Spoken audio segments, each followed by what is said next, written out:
Sa araw nga po pala ito mga bossing, meron tayong gagawin, isang Mitsubishi Montero. At ang problema nga po pala na ito mga boss, wala na daw lamig ang aircon niya. At dito nga po pala, chinecheck na natin. At ayan, nilapat-lapat na natin yung kamay natin kung meron tayong maramdamang lamig.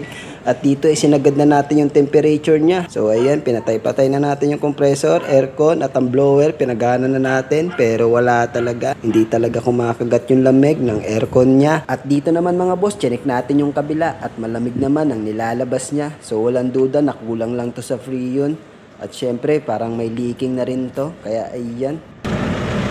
Kaya kanang kuan pre, kanang yung temperature, di ko paabot og 18 ana, naragod ko sa 23. Dapat karon ka nag-full na nako. Kunya, ang katong dito sa hangin, 1 ragid ko, isa ragid ka bar.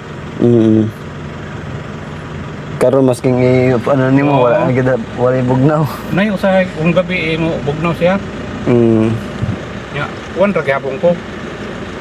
Nya ang temperature ako ibalik sa 23 basta gabi. Oh, Kung adlaw, 23, Di na ko 22. ka 23. Ya di na po ko ka number 1. Nga ako kung kuskan og hangin ra pud. Oo.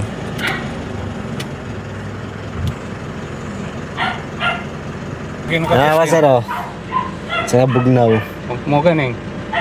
Bugnaw diri sa pikas, ang diri ang wala na. wala. Oo, ibig sabihin na kulang ang ano mo. Mo na itong sinisi. At dito nga po pala mga bossing ay nagdesisyon yung may-ari na dagdagan na lang daw yung Freon niya. Kaya ayan, kinargahan na natin. At syempre naman mga bossing, sa susunod daw na mawawala yung lamig ng aircon niya. Atin na tong ikiklining at babaklasin na natin yung aircon system niya. At syempre mga bossing, maraming salamat sa inyong suporta. Kahit konti pa lang kayo, pinapasalamatan ko na kayo ng sobra.